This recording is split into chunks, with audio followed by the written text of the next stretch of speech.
Hey everyone, welcome to my channel and welcome to Monday Night Movie Night. Tonight's movie is an independent film and it is called Entre Nos, which means in English, Between Us. The movie came out in 2009 and it's about a mother from Colombia trying to survive in New York City with her two young children after her husband completely just abandons them and takes off to Miami. If you haven't seen this movie, I would really recommend looking it up and watching it. It's an independent film, sort of a quieter film, and a lot of it is in Spanish, but I want to share with you a quote from a film director from South Korea who won at the Golden Globes, I think it was last year or the year before, because he said this so well in his native language in South Korean. He said, his name is Bong Joon-ho. He's a South Korean film director, and in his acceptance speech for Best Foreign Language Film at the Golden Globes, he said, "Once you overcome the 1-inch tall barrier of subtitles, you will be introduced to so many more amazing films."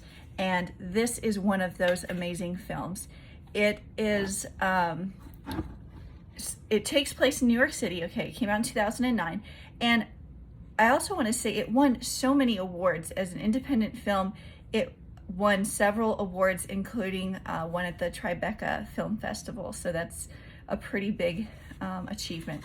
But it's inspired by a true story. And if you haven't seen it yet and you plan on watching it, without giving any spoilers or anything, the youngest child, who's a girl, it's the main character, Mariana's daughter, actually tells this story. She directed this movie, and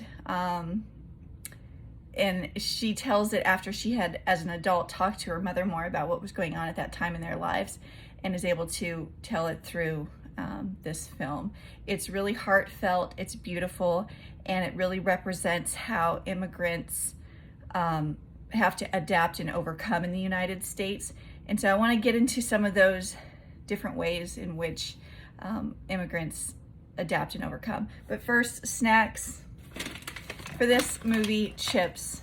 I love tortilla chips. I love all kind of chips. In the movie, there's some chips, and you'll see what I mean when you watch it. And it's just really a heartfelt, personal film. And guacamole. Gotta have guacamole with tortilla chips.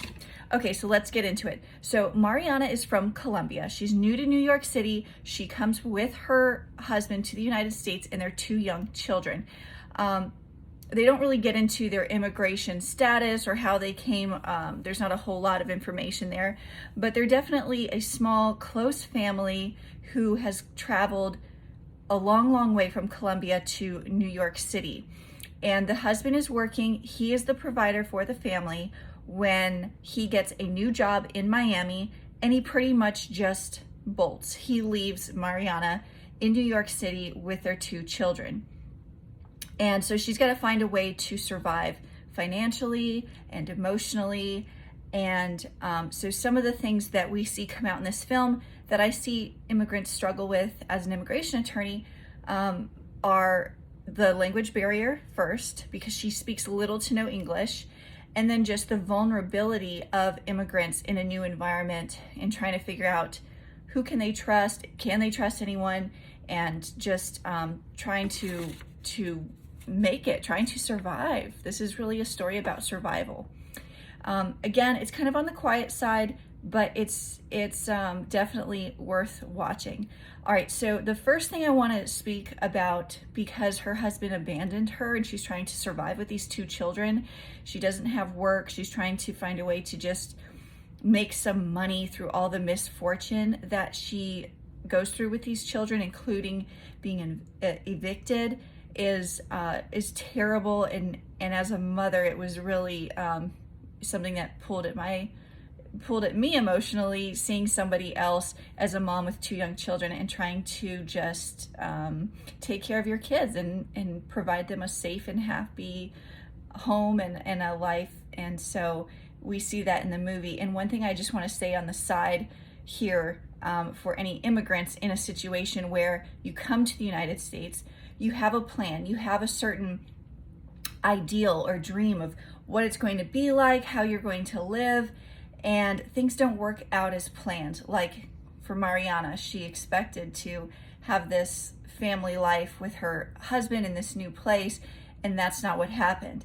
And so I just want to say that if you find yourself in a position where you're with a spouse who has, let's say, mistreated you or abused you in any way, there are other options that might be available to you as an immigrant, such as the Violence Against Women Act, if your spouse is a green card holder or a US citizen, or if maybe you're married and during the pendency of everything, you might need to remove conditions, which is a whole nother way to handle getting legal status in the United States when things don't go as planned. When you maybe moved all the way to the United States, you're married to somebody, and things fall apart, completely go another direction than what you anticipated. There are some other pathways. So as an immigration attorney, I just felt like that was something I wanted to say for any immigrants that might be watching that are in a vulnerable position. Okay, so she's trying to survive and she doesn't speak any English. So we see this language barrier throughout the movie, whether it's in her neighborhood or while she's out and about, and she relies on her children. Growing up with a lot of Spanish-speaking friends, I know sometimes that was the way that their parents were able to know what was going on in school, was through their children explaining what the letter from school was about or what it was that somebody at the store told them. So trying to make it in a new country that you're not familiar with is challenging enough, but then also having to deal with a language barrier. And English is not an easy language to learn. It has a lot of exceptions to rules, and there's just so many different things that can make it even more challenging to a grown adult who's been speaking their native language their whole life and then have to try to learn this new language that's really complicated on top of everything else going on in their lives when they're trying to come into this new country, new setting, new culture. And Mariana was, it seemed, enthusiastic about being in the United States, and she wanted to go to Miami. And eventually we see how that shifts in the film, where she realizes that Miami's not going to happen and she's going to take care of her children on her own, and she lets that go. And so it's interesting to watch how that changes over time as she starts to move along through New York City with her children and figuring out what to do next. Okay, so the next thing is vulnerability of immigrants.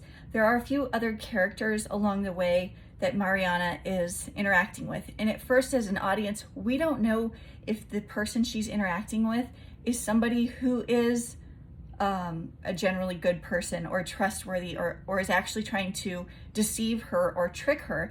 And I'm not going to go into those scenarios in case you haven't watched it yet, but I know watching it for the first time, I was apprehensive about whether or not this person was actually trying to help her or if they were going to trick her. And so that can be a really vulnerable place to be as an immigrant when you're making deals or buying something or just trusting somebody else, whether it's watching your children or whatever it is that you might need help with, feeling a little bit lost or a little bit like you're not sure what to do next. Fortunately, a lot of major cities do have nonprofit organizations that offer all kinds of different types of assistance that can plug you into a community of other immigrants from your culture and from your country that can really help out. But Mariana didn't have that yet, and she was really out there just on her own in New York City trying to figure things out. So it's important to sort of have a guard up and be careful, but also be willing to take some risks and to talk to people and put yourself out there. And fortunately for her eldest child, her son, was able to communicate with people and with her to let her know what was happening and what they were saying. Okay, there's really a lot of imagery in the movie that I think was beautiful, and I think I've kind of touched on the main topics I wanted to get into. I also want to say those empanadas that she's making in the movie look so delicious. If you know how to make empanadas or you have a recipe, put it in the comment section below. And if you have some ideas that you want to share your thoughts on from this film, then please also go ahead and add comments. Anytime there's comments or interaction with videos on this channel, it just gives my video more exposure to other people that are interested in the same topics, and hopefully will be helpful or interesting to them as well. Thank you for watching, and I hope you will watch this film.